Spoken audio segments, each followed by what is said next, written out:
Welcome back to the Real Power Podcast. I'm very, very excited today. I've got a good friend of mine, Brett Iwanowicz, across from me. Full-time real estate investor. He's been an investor for over 15 years now. Yeah. His company does between 35 and 45 deals annually, and they're actually aiming to hit that seven-figure revenue mark this year, which is very, very exciting. Yeah. Good for you guys. He actually splits his time between Fairport, New York, and Antigua, Guatemala. Did I say it? Antigua. Antigua. Is it Antigua? Antigua. Yep. Antigua, Guatemala. Antigua, Guatemala. So very excited to hear about those international experiences. And recently got married out there. Congrats, brother. February. Yeah. Thank you. Overall, I'm just super inspired. I was telling before we started recording, you were one of the figures. Real estate got me into entrepreneurship, and you, Marty Grisanti, Matt Druin, the squad. I mean, you guys were just people that I looked up to and still look up to so much. So Thanks. very, very excited. And I know the people watching will get a ton of value out of your story and the things you have to tell. So Brett, thank you for being here, man. Yeah. You actually bought one of my disastrous flips on Lake Avenue, that duplex. That was my first property. Yeah. I forgot, Yeah. dude. That was your, yeah. yes. Hopefully it wasn't a POS after you moved in. Because No. I still own it, Thank God. and it's a great property. Awesome. We got a good deal on that. Actually, so the owner after you, the dude actually won the lottery. I don't know if you know this. I did hear the story. He won the lottery, and he bought the house, and when we got there, he had a bunch of like four-wheelers and all these toys in the garage, and I'm like, we know exactly where all that money went. And what not to do when you win the lottery. Exactly. And we scooped up that deal, and that was back in end of 2019 when everyone thought the market was hot. And it was hot for that time, but man, now today it's a completely different story. But yeah, we still own that today, that property. So let's start from the beginning for you. How did the world of entrepreneurship begin for Brett? Man, it's probably from my mom. She wasn't an entrepreneur, but she was always a hard worker. And I don't know if there was one particular moment for me, but like I always cut grass, tried to make money. And I just never saw myself working for anyone. It was really weird. Like I think God definitely planted that seed in my heart. I didn't necessarily know what it would look like. Yeah. And so sometimes I want to say I'm lazy, but maybe I'm realizing maybe I'm smarter than I am lazy. Because I got into real estate because it seemed like the fastest way to make the most amount of money. Like I need to do the least amount of work to make the most. I mean, that's what it seems, right? When you're watching people on bigger pockets, they make it seem so easy. And so I graduated from St. John Fisher College with an HR degree, and then that was a little depressing. Coming out of college, looking for an HR job, and they, basically you can't even get an HR job. You have to get entry level position, and I think starting salaries were like 20 something. $1,000 a year, $25,000 a year, which is crazy, right? Coming out of college, not even making $30,000 a year. And then somehow this is why the local real estate groups are so amazing. Back in coming out of my shell and going to these groups alone was like super scary for me. I ended up connecting with somebody named Jesse Casper. He started a company called Rock Rooms and Rentals, which was a student housing company. And I'm pretty sure they're still around. I haven't talked to Jesse in a few years. Got connected with him, and he had a vision. He had already started buying homes at the time where you could actually buy homes on credit cards, which you can't do anymore. And he had a handful of properties under his belt, and he had an idea. And I guess I have like a creative side, I feel like, and so I kind of came in and just really helped him grow the brand. He was the brains behind it. I was kind of the brawn. Doing all the leasing and marketing, and I made all the company manuals, and did stuff like that. And that was kind of like my intro into real estate, but it didn't really get me going to where I thought I would go, because I stepped into that position. I think this is important for like people wanting to get started or getting into a job or a position with a company with the expectations of like I'm going to learn a lot, but it ended up being just an employee, right? There wasn't really any add value to me. There wasn't any mentorship, and this went on for 7 years. And finally, we just kind of parted ways. But I did get to learn a lot. I learned how to renovate properties, learned about property management. But the part that was still separated from me was the finance side, was the acquisition. How do we find the properties? How do we finance the properties? How do we build a team? And So you were doing just a lot of surface level stuff and not really digging into like what real estate really was. Yeah, and so if you and I always preface for people looking for a mentor, for a coach, or again, don't ever take a job on a promise of something happening in the future. I feel like I hear people all the time, so and so promised me this. Well, did you get it in writing? You know, always make sure that if someone promises you something, because that's how, unfortunately, that happens a lot, where people will make promises to the younger generation, promising them, you know, the golden ticket, and then they string them along as long as they can. And that's essentially what I feel like happened to me. I think that's what happened. I don't want to say that specifically, but I ended up leaving there, and I started my own management company. You know, I was buying rentals, flipping properties, and then basically, when you're in your 20s, you're just hustling, trying to find ways to make money, and there was no plan. And the Bible says a man without a vision will die. I basically got to the point where I was so worn out, and I wasn't to the place where I thought I would be. And, you know, I had to do a hard reset. And I read the book, The One Thing by Gary Keller and Jay Papasan. What's the one thing you can do that makes everything easier or obsolete? And I ended up, I had bought a duplex at one point, and I decided to sell it.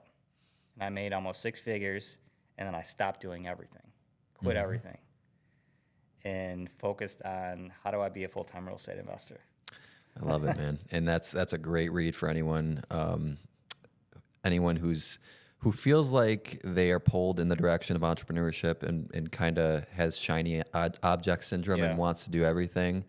I just put a clip out on my Instagram recently about like focusing on that one thing, because in order to build anything, you got to focus. You got to focus on one thing. So such a great lesson to learn early in your 20s. So let's talk about your real estate company, right?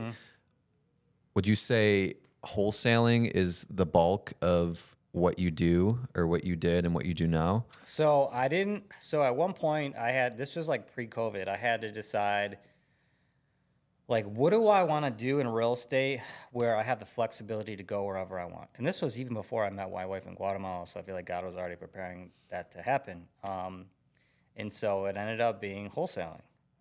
And so that's essentially the path that I took. And at the time, you know, I was paying for mentorship and coaching and doing these masterminds. And if it wasn't for them, I wouldn't, you know, I definitely wouldn't be where we are today. But right now, primarily, we're a wholesaling company, which is essentially just a marketing and sales company. Yeah, explain for people who don't know, like quick wholesaling 101. What is it? Wholesaling is basically we're just marketing direct to sellers through, you could do cold calling, texting, PPC, SEO, you have your inbound, your outbound marketing, and we're trying to find sellers that are looking to sell their homes. Now, these are sellers, and it's funny because some of the videos that I want to do are going to be like, they're kind of going to be funny, but I'm going to be like, hey, you probably don't want to sell me your home. Like, go call a real estate agent. But we work with sellers who either have very sensitive situations, they don't want people knowing what's going on, they want to sell their home, but they don't have the money to go through a probate or to go through an estate, pre-foreclosure, they're going to lose their home to the auction. So like probably less than 5% of the people that actually as a whole want to sell their home will call us or want to work with us. And so we've just gotten really good at our marketing. Like you building out the brand, I think that's the most important thing for me is like the brand credibility. We're the only local home buyer that has all 5-star Google reviews. So building out that brand, I mean, we're completely transparent with sellers on what we do and what we're doing. It's in the contract. We read it line item. We can buy your home. We can flip your home. We can rent your home. We can partner on your home. We can assign your home to a partner. Just giving them options. Yeah. We tell them everything. And then we say, hey, is that okay with you? If it's not, it's okay. And then we take that contract that we get and then we put it out there to other investors and we'll make a fee from what we have it under contract for and what we assign it for. That margin. Yep. When we talk about real estate investing as a business, right? So when I first got into real estate, my plan was I was still working my W-2 engineering job. My plan was to buy a bunch of rental properties and get enough cash flow to eventually quit my job. It's And the bigger pockets way. the bigger pockets way, Yeah. right? That was the dream that was not sold to me, but what I believed in. And then I realized, shit, this is going to take a long time to do that. So knowing the difference between investing in real estate rental properties and building a business in the real estate industry, wholesaling, flipping, is such a big differentiation that people need to understand, especially in their early 20s when you need income. You need to find a way to make money and then invest it into real estate, right? Who told you that? Probably you. You think so? Well, that was one of the biggest lessons I learned about 3 years ago. We were in a mastermind in I think it was Palm Beach, and I don't remember exactly what we were talking about, but my coach brought up the fact, learn how to make money, learn how to keep money, then you earn the right to invest money. And I did it backwards because I had bought a bunch of rentals, and I was trying to live off my rentals and do all these other things. And I'll admit it, I failed. I did the bigger pockets method. I did the 80% everything, and it didn't work. Yeah. Didn't work. And I bought all good properties, Northwind Village. I bought them in the right places, bought them at the right prices, did the 80% loan to value, had good tenants. I dialed that in, and it didn't work. Couldn't make enough money because you get all these unknown expenses that they don't tell you about. Yep. Had all the spreadsheets to calculate everything, and that's one of the parts where I got burnt out, and I sold everything before I moved to Guatemala. How much were you cash flowing in that rental portfolio, like on paper? Net was probably like a couple thousand a month, and it was like 17 units total, so singles and duplexes. That's crazy. Yeah, it wasn't a lot of money at all. So then I had to find ways to make up money to live off of, right? So I had the management company. Actually, had a painting company for a while too. Did you? Yeah, I had one employee, and I would basically handle all the. I'd wake up early, handle all the property management stuff. We'd go out to the job site, get the job started. I'd leave at like 1 or 2, and then work on the property management stuff for the rest of the day. And then I did that until I got to the point where like, what the hell am I doing? Mm-hmm. This is supposed to be fun. Yeah. I hate it. Yeah. And then that's kind of where I had to again reassess. Made that pivot. What I want to do and how I want to get there. And I think there's something that I think is really important for us to realize, that it's okay to fail. It's saying fail forward. And so I'm the type of person where I hate running, but if I run with you, I'm gonna try to beat you, even if I kill myself. And so I know that I'm at my best if I have someone pushing me to be my best. Maybe I'm lazy, I don't know, but if I don't have that person, then I'm gonna slack off. And so that's why every athlete has a coach. Even the best. Kobe, Jordan, LeBron, they all have their own coaches. And so I realized, okay, I know I have the potential because I know if someone pushes me that I'll push back as much as I can. And so that's when I decided to hire a coach. And I went to this event in Rochester through a company called the Life in Air. And my first coach was the founder, Steve Cook, but they were talking about working like 4 hours a day. I'm like, no, this is bull. No way. This guy's making multiple 6 figures and he works 4 hours a day. I'm like, I had to prove him wrong. Like I had to go and be like, this is BS. And it wasn't. And they had a 3-day workshop where they brought us in and all we did was work on our vision for 3 days. It was a vision intensive, which I suggest anyone go to. Yeah. How'd that go? Like give some details about like what you guys did. They try to create a formula for you for life first. Business second. So what do you want your life to look like? And then create the business around it. So business should not affect your life. And I think as entrepreneurs, and this is the really cool thing that I've been able to see over the years being in these masterminds, is you watch these people want to build big companies. What do you think happens after they build the big companies? They probably feel lost. They probably feel like, what's next? Yeah, they're like, they gave their life away to do it, probably, right? They realize that that's part of it, but they realize that the extra money that comes along with it is never worth it. So they scale back down to a small team. I just had a friend, he had 3 or 4 acquisitions out in Florida doing nationwide stuff, and he fired everyone. 4 acquisitions, big marketing team, big marketing budget, and now he's a solopreneur again. And I've seen multiple people scale their businesses, either sell them to scale back down. But there's always something you have to sacrifice. Yeah. like I could totally make more money now, but to get there, like not even worth it to me. I'd rather just I know what I want to do. I know my vision, Hmm. and I don't need to make any more money, and I'm happy.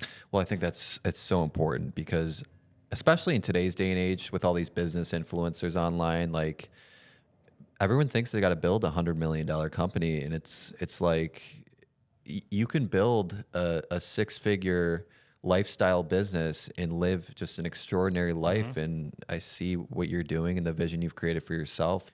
I think more people need to hear that from people like you. Yeah, social media is very distracting, and I think you know that. But it's also shares a message that is just it's not. I mean, it's not real. Everything is smoke and mirrors on social media. And the one thing I love about Gary Vaynerchuk is be like, if you're happy making $40,000 a year, hell yeah. The problem with that is that person who's making $40,000 a year, the guy at a W-2 job making six figures is saying you're a loser because you're only making $40,000 a year. And so there's a huge disconnect there with success and money. And me, I think that's something that needs to change because success shouldn't be valued on how much money it makes. It should be valued on how much time you have. Couldn't agree more. Um, and if you have time, even if you have your own business, you have the time to do what makes you happy. I mean, that's the more valuable thing. And coming here, you had asked me how I was splitting my time in Guatemala. And there's things that I love here in Rochester. There's a lot of things that I love here, and I miss when I'm there. And when I came home this year, I realized that those things, I'll call them, they were almost like idols. Like I was worshiping them. I wanted to spend time with them. Like I love my cars, and I like to tinker with my cars. I love to race my cars, and I love fishing, and I love my house where we live in Fairport. And so you have this image of coming home and being able to enjoy all these things. But then when I come here, I still don't feel any more fulfilled and satisfied spiritually. Mm. And so that's been a huge eye opener for me, even further, that like money enhances your life and things can enhance your life, but ultimately they're not what make you content Yeah, and happy. 100%. So There's a diminishing return at a certain point. I don't know what the number is. I saw some statistic, but it was like 100,000 or something. It's like once you make like 100 grand a year and your expenses are covered for most people. I mean, above that a little bit, you can do other stuff in your life, having a nice lifestyle, but any more than that, and all of a sudden you're just chasing money. mhm. It's just money you're chasing, and it's just the vanity of more and more and more. And I feel like in my early 20s, probably like a lot of other young men, I wanted to make a shit ton of money. Um, and now at 28, I'm starting to phase out my 20s, which is very depressing. I don't want to talk Getting about old, that. kid. But yeah, I mean, I've come to the realization like I don't need much to be happy. I'm a very simple man. That's not to say that I don't want nice Yep. things. It's not to say I don't want a nice house someday. But I'm very, very keen on, like you said, my vision and what I do want from all of this. And more importantly, the people who are building it with me to make sure that I know what they want too. And it's not always money for everybody. Some people value their free time, their family more than making money. Some people it is money, it's title, it's whatnot. So being able to know the type of person you're dealing with, yeah, I caught you said leadership coming in here. You're stepping in the role of being a leader. And I think that's it's awesome. It's incredibly rewarding, but I'm sure you've realized by now that, people aren't valued by what you put in their bank account every week. Of course, they want to make a good wage, but they just want to feel like they belong. And, I think that one of the hardest things for me to do is to build a team in another country. I tried to hire someone back here. I've been hiring VAs. In fact, I finally found a rock star. He's out of Bangladesh. Shout out to Atik if you ever watch this. He's awesome. But you get to a point where like, you're questioning your leadership. Like, am I doing everything that I can, or am I giving these people the yeah, tools? And sometimes you might wait too long to fire someone because you think it's you and not them. So there's all this back and forth, and then at the end of the day, like you still got to step up because you're going 120%, and you're lucky if they do 80%. And if you give 100%, like that's great. So if someone's giving 80%, they don't own the company. They're not going to go as far as you. So just realizing that they're never going to make up that gap from 80 to 100%, unless there's incentive like partnership. Yep. And even then, they probably won't do it because they didn't start it. Right. So like just understanding all these different things that comes along with leadership, being patient, never pointing the finger. Like when somebody does something wrong, I can't point the blame because like I probably didn't give them the tools they needed to be successful. So like that's all stuff that's been really cool and new to me, and it sounds like it is to you too. And I'm just getting into it and realizing that I really don't know shit yet, and I think that's the biggest thing too. Is I think some people when they start to see some success get a little too high on themselves, and I can say it's happened to me too. But finding a way to bring yourself back down and knowing that there's always levels above you, and there's always stuff to learn, and keeping yourself in a student mindset is something that I keep close to my heart because I just know there's so many different perspectives and ways to do things, and I want to learn from everybody. Yeah. I think it's a trap when you find someone that inspires you. Let's say like Gary Vee for example. He was a big mentor of mine when I first got into like entrepreneurship and everything.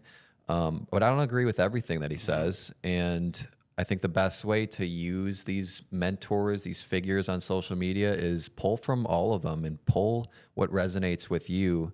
And don't just blindly follow someone because they're successful. Yeah, I agree, man. I think the most important thing when looking for a mentor is to don't look at their business, look at their life. Explain How that. do they live their life? How much free time do they have? How much time do they spend with their kids? Do they actually love their wife? Like, how do they treat their wife? And so look at everything as a whole. Like, again, going back to the money thing, they don't need to make $10 million a year. A mentor only needs to be like 10 steps ahead of you in reality, because he's 10 steps ahead of you. You're 10 steps behind him, so he can teach you what you need to know. So that's been the most impactful thing for me to look for a mentor is to look at their life first. Yeah. And so that's kind of how part of my hiring process is too, is like, okay, well, what do you want out of life? What can this job give you? How can it enhance your finances, but also enhance your life and get to ultimately help you get to some personal goals that you might have. So, again, I think, without mentorship and people in my life and finding those right people that feed into my spirit, and the first 2 years of coaching had nothing to do with business for me. It was all mental. It's all mental. 2 years of mental anguish. And I think people want to skip that part too. Yeah, man, there's a lot of we all have a lot of issues that either come from growing up or things that happen to us in our lives. And so having to work through those, I've had plenty of people screw me over, and you know what, I never get mad because I don't know where they are in their life. And I know they're still learning. Yeah. So I don't know, there's a lot of grace there, grace for my employees. And I think, again, going back to leadership, that's just something you have to understand is, I'm a business person, right? I'm a nice person, but I'm also, if you don't do with your job, we're going to address it and we're going to work through it. But there's a point where, if I gave you the tools and you can't do it, you got to make the decision. They'll fire themselves. People fire. I want it to where they'll fire themselves. But in any case, it's just there's a lot involved in that, and definitely having the right people who have the right morals and the moral compass to love their family are going to help you instill those same things into your family, which that's more important than your business, and then that trickles down back into 100%. The business. Let's bring it back to real estate. Let's say do it. Young entrepreneur listening, they're inspired by Brett. They want to start wholesaling. 2024, what's the fastest way for them to, number one, learn and get their first deal under contract? Well, earlier you said people should learn how to make money first, right? I'd say go get a job. Forget about real estate. So I can't. There's someone, I read a post on Facebook last week where their son went to Florida to do a door-to-door sales job. Anyone wanting to get into real estate, I'd say go knock doors. Get a sales job. Get some sales experience under your belt. Learn how to be the right way. I'm going to say there's a right way to do sales, not the snakes who convince people to do something they don't want to do, because the right way of doing sales is you get paid by solving problems. Yep. That's how we get paid. So we don't buy people's homes. We only buy people's homes or get them under contract to sign, whatever you want to call them, unless we can solve a problem. Solve their issues. Yep. So like, it's more so about how I can help you than why haven't you sold a home? Well, this, and this. Well, do you need to talk to a real estate agent? Like, we go through all their options. Like, because once we go under contract, we don't want a high failure rate of people backing out at closing or family coming in. We always bring in family. We always bring in friends. Yeah, bring them on a call. I don't care. Like, let's bring as many people as you want. The more the merrier to me, because we want to remove all the deal killers. And that's part of the sales process, is understanding who you're talking to, what can kill the deal, how to address it. And then you're putting the ball in their court. Well, what do you want to do? This is what we can do. This is how we can help you. These are some ideas. What would you like to do next? And it's always asking the prospect, what would you like to do? Because that makes them feel like they're driving to the finish line. It makes them feel like they're valued and listened to, which we are. And so I know I'm kind of going off on a tangent here, but I would say if you want to get into real estate and you want to find deals, learn a sales process. And it doesn't have to be in real estate. The one thing I would have done differently is I was in debt for a while because of credit cards, of course, and that's a whole other story. And having credit cards in college and swiping stuff, you're not realizing you have to pay it back at some point.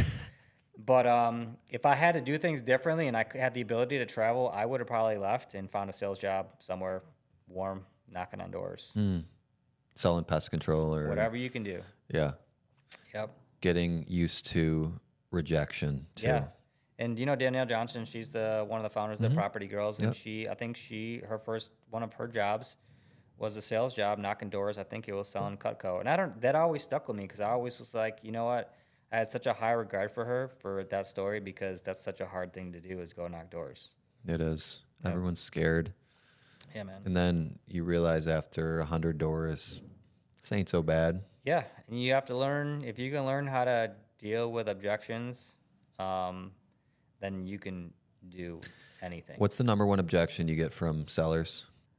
Oh gosh, there's so many, man. It's maybe not so much of an objection, but it's so this is, all prospects are liars in my book. They either lie by omission or they just straight up lie.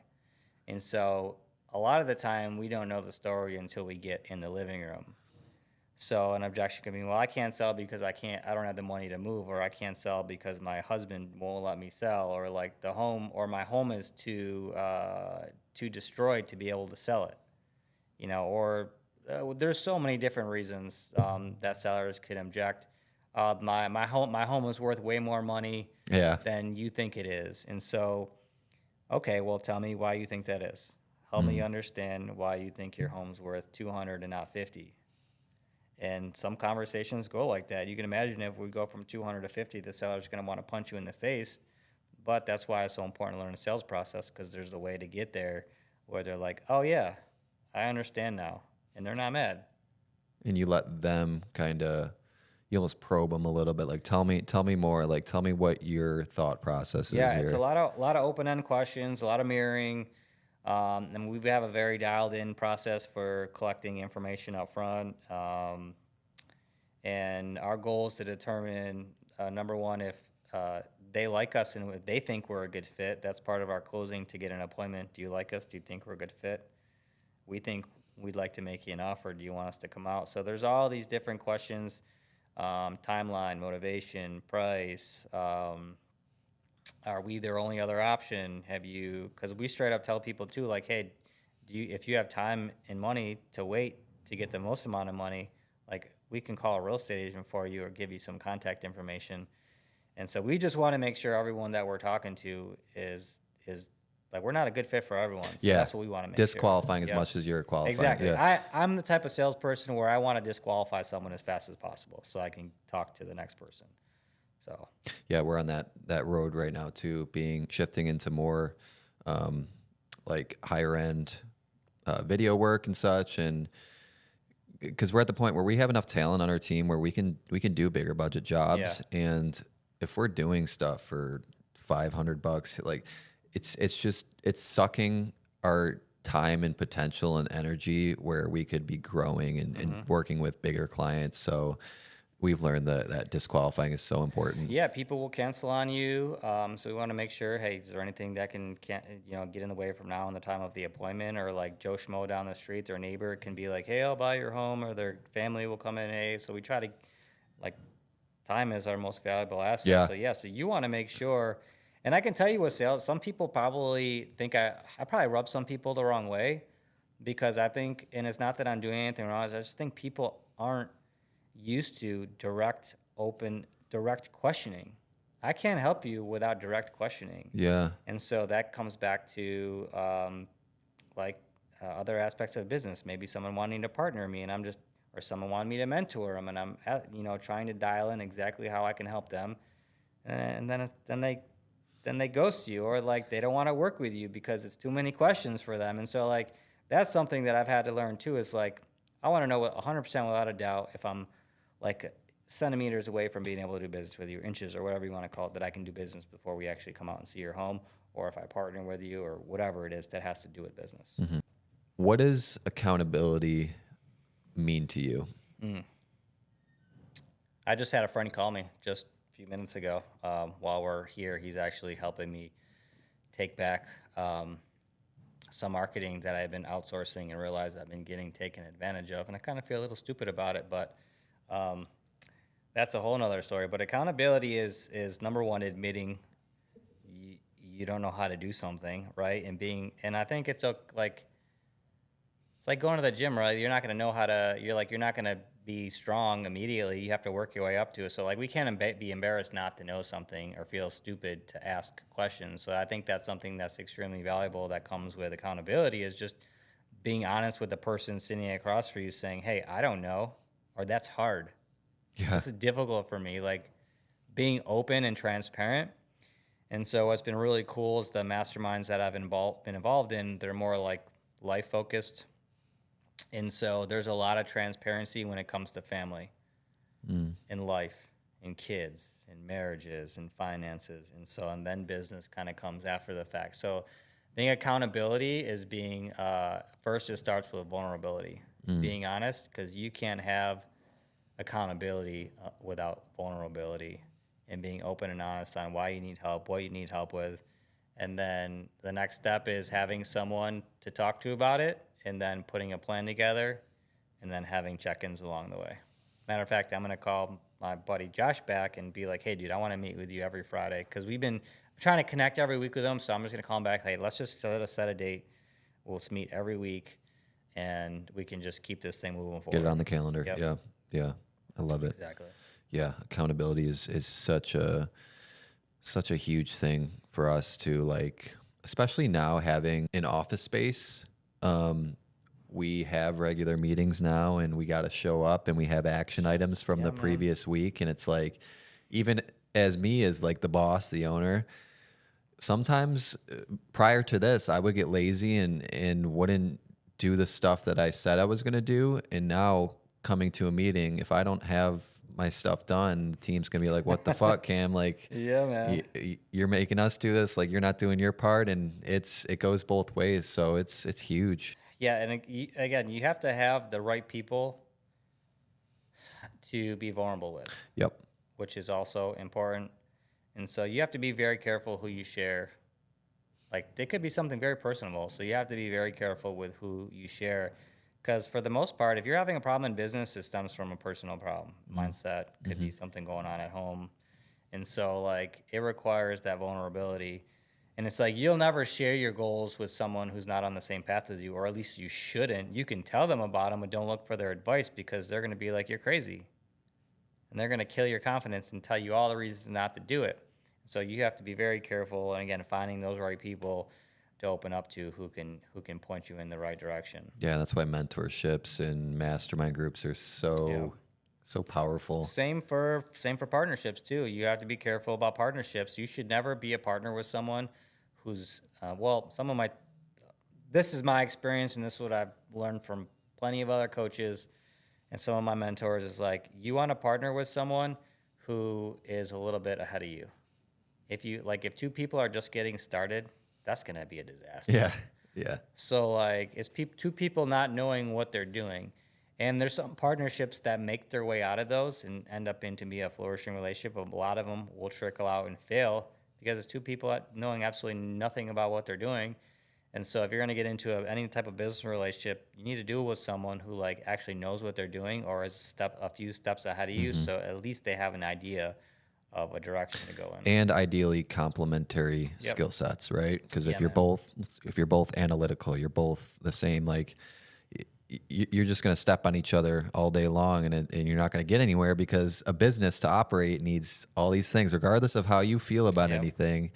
These are the skills needed to be successful. And that's such a huge part about partnerships, is like vetting people before you jump into it. And another thing, I had John Boychuk on the show. We were talking about partnerships and talking about how flipping a house is a great way to test someone, right? You don't want to go start a company with someone, see how it goes on a flip first. Yeah, and thankfully I don't have to do those anymore, because like I don't have the energy or mental capacity to. That was the one thing. That's why wholesaling was so appealing for me. I love the construction aspect. I'm a good designer. Yeah, you got good taste, by the way. I remember shooting your house, and dude, it's beautiful in there. Dude. I just hate dealing with contractors. I hate the construction side. It's not my strong suit. I'm probably be a lot better now that I understand the importance of processes. But I just don't want to. I would rather pay someone more money now to flip a home, or like for a rental. I'd rather pay someone more money to renovate it than just to try to get a deal, just because of the headaches that come along with that with that process. I don't even like thinking about it. So do you see yourself getting into any bigger commercial real estate, anything like that? Dude, I am very simple, man. I'm very simple minded. I have a very simple plan. Maybe you talked about focus, doing one thing at a time. So I realized that I don't want to pull my focus off of what I'm doing right now. And people think that they can multitask, and that's complete bullshit. Someone could argue in their ears and whatever it is and try to prove that what they're doing is across the board is successful, and it's not, because they're suffering somewhere. They're not going to tell you where they're suffering. I know, without a doubt. I've met too many people, and so like I want to just be hyper focused, because there's always something that I can do better. Yeah. Like right now, like I have to take, I have someone doing marketing for me, and I have to take that all in house, because I realized they don't have any tracking KPIs. And I'm like, they sent me this report of how I'm supposed to track all this stuff. And I'm like, this is just a complete load of shit, because there's no tracking here. So like they're just spending my money and flushing it down the toilet. So then this is a pretty big process for me to take on. So, and that's just one example. If I were to be doing something else, I would not be able to give this my focus and give this my all. And it's going to cut my expenses. Not only learning something new, but I'm going to be able to cut those in expenses by, I'm going to try to do by 50%. So like you have to remain hyper-focused on one thing, because there is always something you can do to be better in your business. And the fastest way to make more money, I'm going to ask you this question. What do you think is the fastest way to make more money? Get better at what you're already doing. Yeah, well, stop spending money. Stop spending. Okay. Yeah. Cut back on what you're spending. Yep. And so people will try to go out and make more money, but they'll make more money just by going out and looking at their finances. Yeah. And that's the fastest way to make more money. You can make $1,000 or save $1,000, and you won't be paying taxes on the $1,000 you made. So technically you made more, right? Yeah. That's so like having a good bookkeeper, having a good, another accountability person is my bookkeeper, having a good accountant. So like, what's it going to look like if I net $1 million versus if I net 350? Like, what are the tax implications there? Because like for me to like net $1 million, I'd have to quadruple my business. Yeah. That makes me want to throw up, run my face in the little. No, I don't. I don't want any part of that. So like my goal as far as real estate is to buy one rental every year and to pay one off cash every year. It's a good goal. And so we do not need a lot of money to live off of. I'm very averse to debt. So like, I'm like worst case scenario, like if I lose everything or if I can't make any money, am I going to be able to stay, how long am I going to be able to stay above water? And so that's kind of how I look at everything. And so just buying a rental and paying one off every year keeps my risk very low. I'm very liquid, and I can sell off properties if I need to, if we needed cash. My wife makes a pretty good money for, she's like a financial auditor. And so eventually we want to start having a family, and she'll probably either leave that job or do part-time work. So like I want to be in a position where like I don't want to have to worry about money. And so I can go out and try to make more money and try to do more, but then that comes with risk and that comes with stress, and I do not want to bring that into my family. And so if I owned, again, worst case scenario, if all I did was own 5 properties free and clear, I could live the rest of my life happy. That's a beautiful thing too. So, and to other people, they're like, 5 homes, that's nothing. It's like, well, that's what makes me, like, I don't need more. You know, I don't need everything else that comes a lot. And again, going back to the idols and having things and realizing, like, you know, this isn't the stuff that makes you happy. It's like, I'm trying to be more focused on the relationship aspect side of it with my wife and with my own family. So it's incredibly important, and I hope more people can see that. And maybe because I'm getting older in my 40s, like I had my hustle period in my 20s, and I failed in a sense that I wasn't quote unquote successful making a lot of money. So like I'm not looking to hustle like that in my 40s. I've done it. Yeah. And it's you probably, I don't know, I can't think of any quotes off the top of my head, but there's no such thing as fast and easy money. Oh, never. No. Wealth comes from slow, controlled growth. And so like that's the formula that I follow. And I've just had to realize that, again, me being a little bit older, I'm probably a lot more patient now. And so what I realized being a business owner, being a leader, is all you have to do is doing the boring stuff.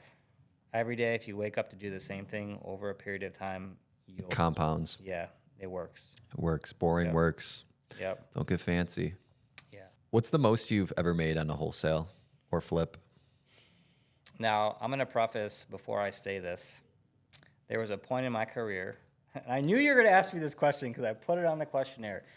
There was a point in my career, and you remember I was doing a lot of videos for years ago, right? And you know why I stopped doing that? Because people were bitter and resentful about how much you were making. Yeah.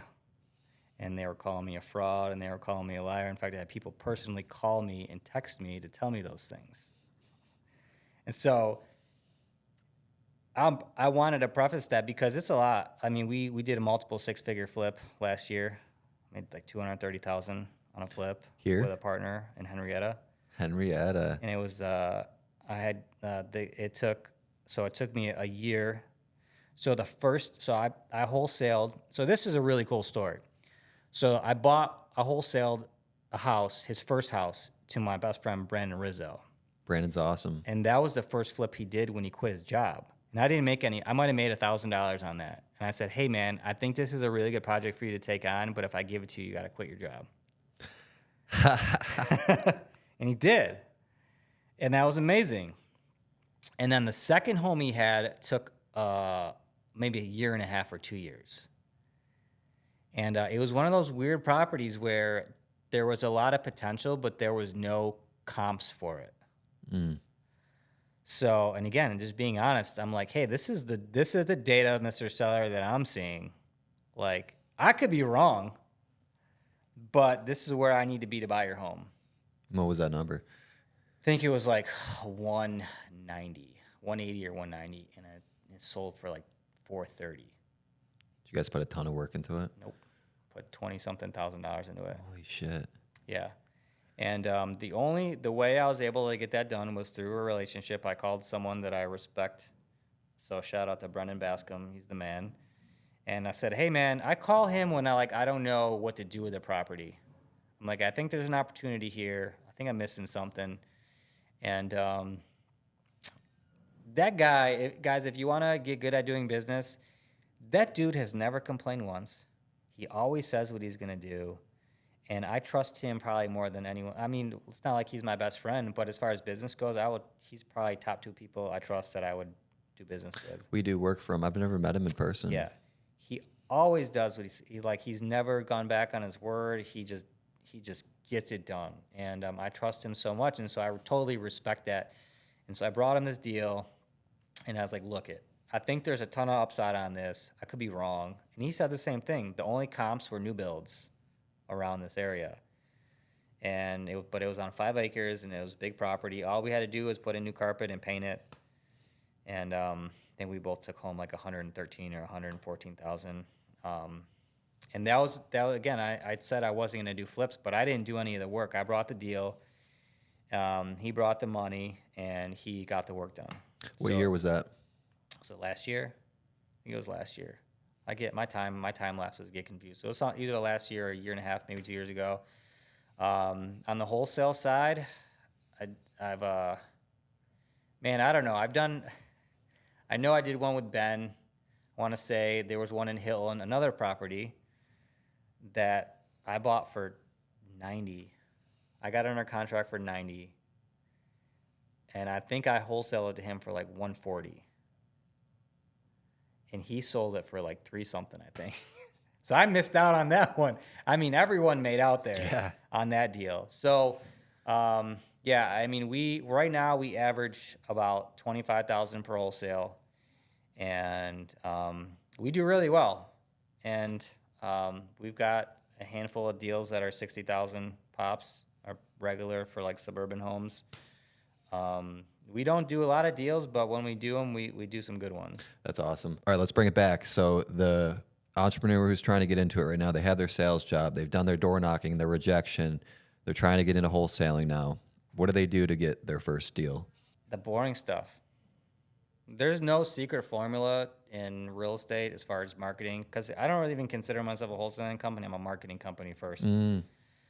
Marketing and sales company. So you have to understand that. So let's just say someone wanted to get started wholesaling. So you're going to need to pick one marketing channel that you can afford to do for the longest period of time. For like eternity, for the longest period of time until that becomes successful.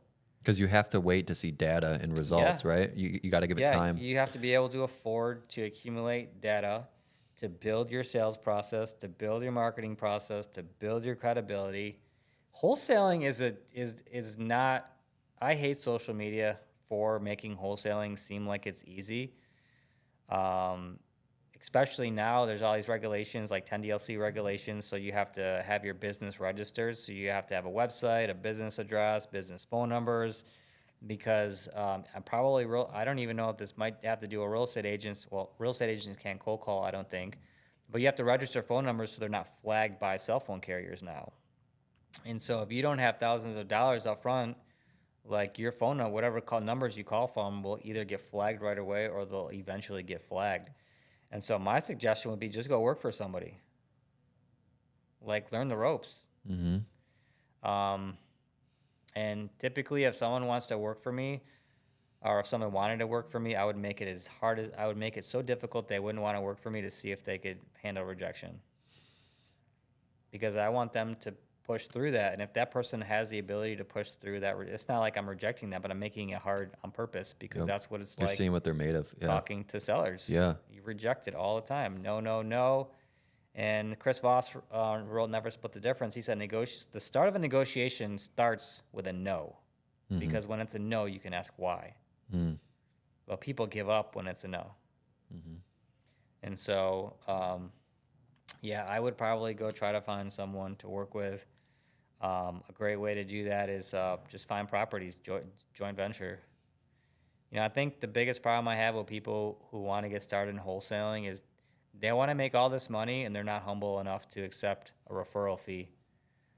But, like, I mean, if I open up my books to you and show you what we're doing, you'd think that they'd want to learn from you, and they just want to make a quick buck. And wholesaling or any business is not about making a quick buck. It's about longevity. So it's about learning foundational processes and then doing that boring stuff over and over again every day. And eventually you build up consistency to earn consistent income. Especially in your 20s too. You should be learning in the first half of your 20s, and then when you hit like the second half of your 20s, start earning. That's how I see it. I totally agree with that, man. I think most people, like I said, and this all comes from social media, man, where there's this whole thing where people just want to get to the end of the rainbow without doing anything. And I don't know if it's the culture or how kids are raised now, but they're what's what I'm looking for. They feel like everything's owed to them. Yeah, there's some sort of entitlement or like in pride there where they just, the humility isn't there to just learn and grow, at least from what I've seen. And we have we have so many wholesalers reach out to us every month. I ignore them now. I don't even talk to them anymore because I can never get through to any of them. It's always been a waste of time. In fact, we've been wholesaling for about 4.5 years now. I've never even had one wholesaler bring me a legitimate deal.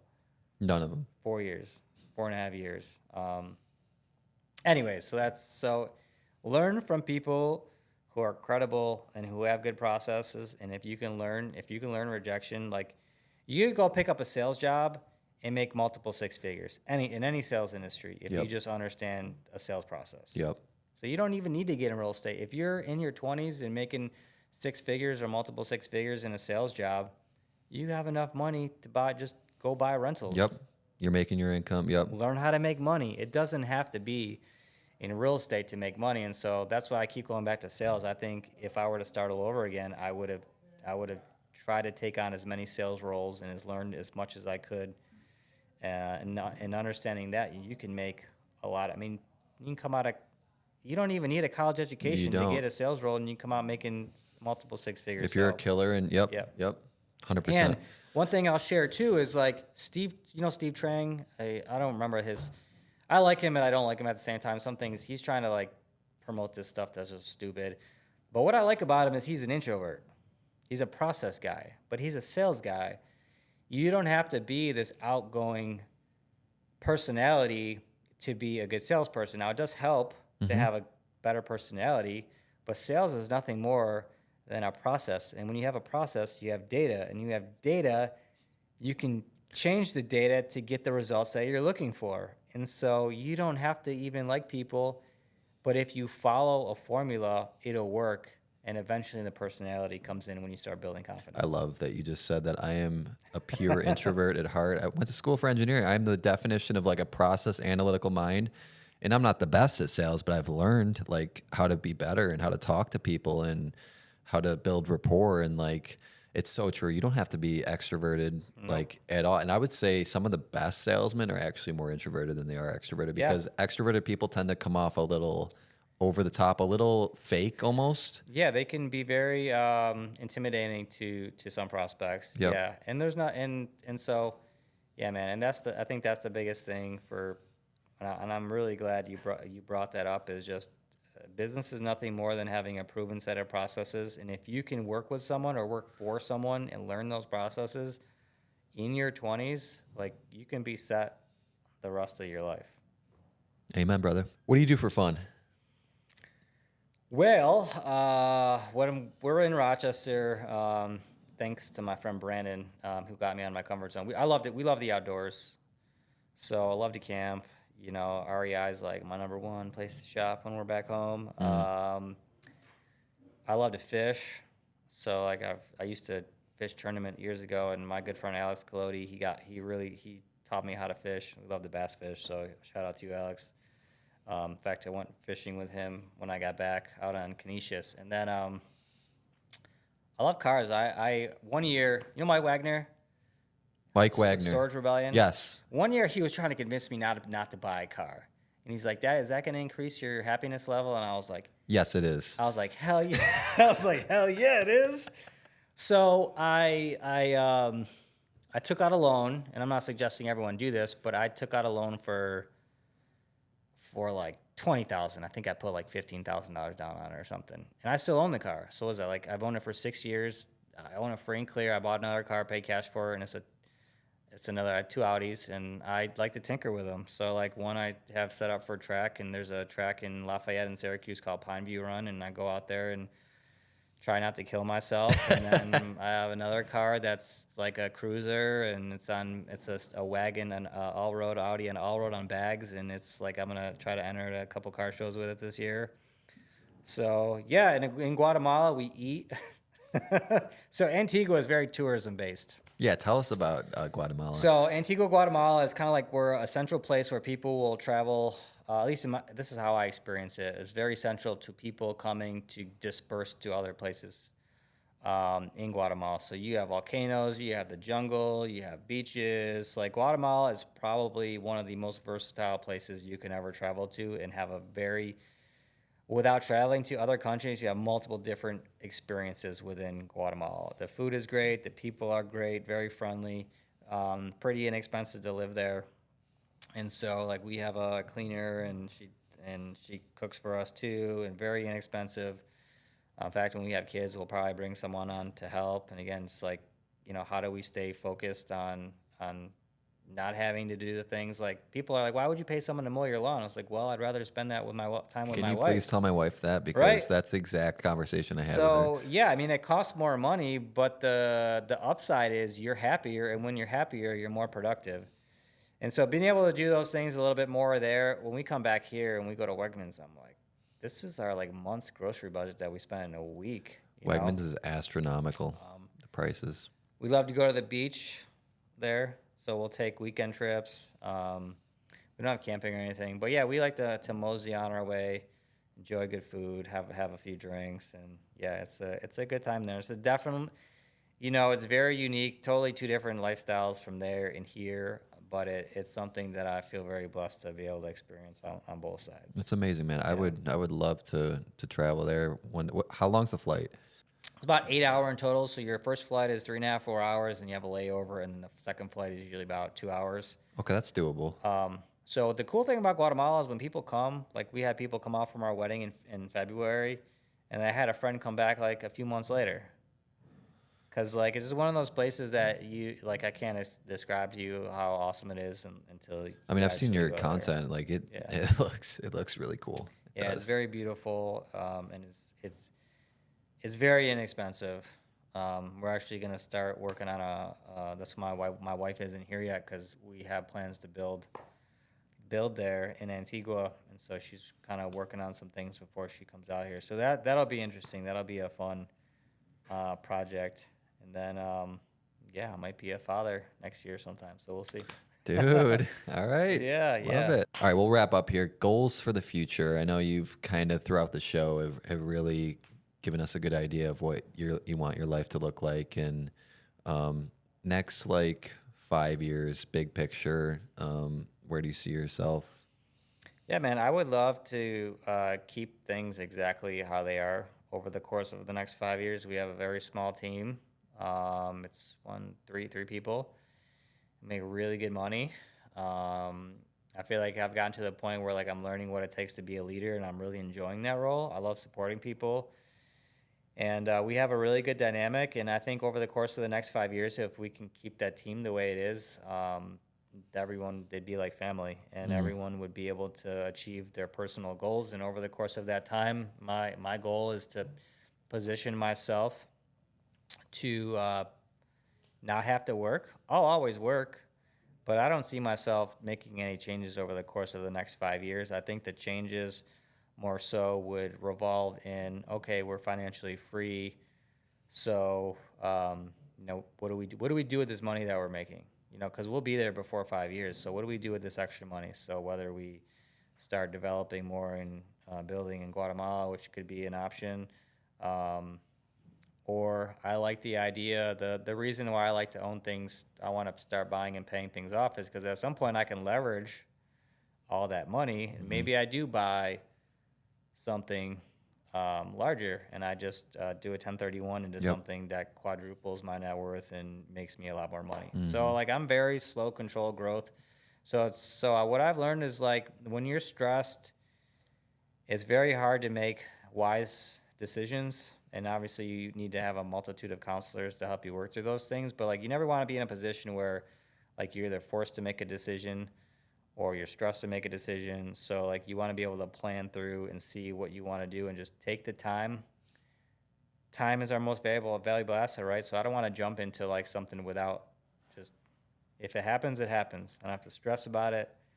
And those deals will come along, so I'm willing to wait for that right deal to come along that would change my life. And if it doesn't come, then it doesn't matter. Yeah. But at least I'll be in a position that if it does, I'll be able to see it.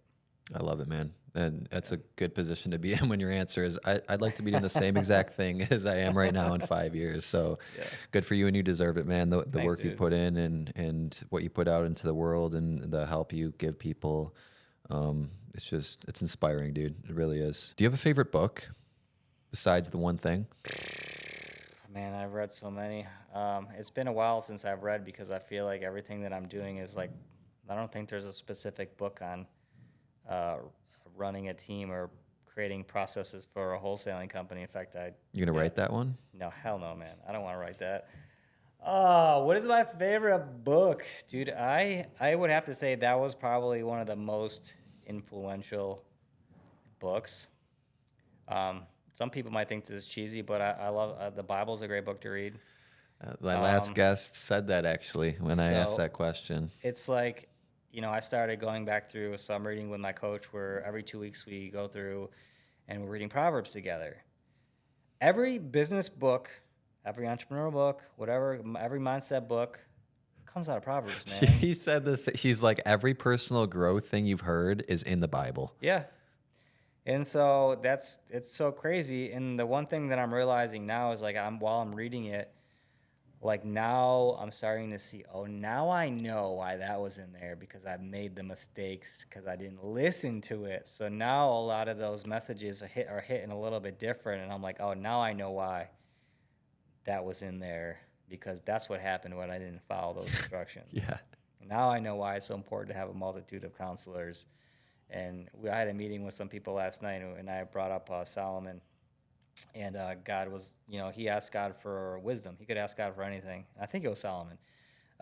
He's like, he could have gave him whatever he wanted, right? Just imagine a genie asking you. I'm not comparing God to a genie, but just for some people who maybe not believe in God, just think of a genie that's going to give you whatever you want. Who in their right mind is going to ask for wisdom? This guy asked for wisdom. So here's a book with a roadmap for success. Most people are going to be like, throw that in the trash. So he asked for wisdom, and so everything that we need to be successful is in the book of Proverbs. Anyways, sorry to go off on a tangent, but yeah, that was really awesome, because that's been definitely hitting a little bit differently reading through that lately. So Absolutely, man. yeah. It's a great answer. Brett, this has been incredible, man. Where can people connect with you, find out Thanks, Cam. more about what you're doing, coaching, anything you got? Yeah, I've also realized that social media is extremely distracting, so I don't post much, but email is always the best. So Cam can give out my email information. I always respond to emails. Like, I don't have Facebook on my phone anymore, and I typically don't respond to Instagram messages because most of them are spam. So if you want to connect with me, I always answer emails. I want to say like same day for the most part. I can't have an inbox full of emails. So if you email me, I will email you back. But I will not correspond with you unless if you want advice, ask for advice and you don't take it. Like that's my biggest pet peeve. There's been too many people who ask me for advice and I give it, and I never hear back from them again, or they don't take it. So just be open. If you want to reach out to someone like Cam who values their time, or any other business owner, value their time. They have a life and they have things that are important to them. And I can tell you that what's not important to them is talking to someone who isn't serious about having that conversation or whatever it is with them. So like, if you're going to reach out to someone, make sure you know what you want to do and where you want to go, and have those things in advance, and be prepared to have like good dialogue, open conversation, listen. So yeah, email is always the best, but I do have a Instagram. It's at flipforfreedom.com. But like I said, I'm not too active on there. Right on, brother. Yeah, and don't ever ask someone if you could pick their brain. Yeah, don't do that. Don't do that. Although if you did take me out and bought me free food, I'd probably let you pick my brain. All right. But it'd have to be at like a really good restaurant, because I love food. So like, I probably would not turn down a good meal. All right. Well, if you want to get some knowledge and wisdom from Brett, go take him to the best restaurants in Rochester. Yeah. So, Brett, thank you again, brother. This has been man. amazing. Guys, we'll see you in the next episode. Peace.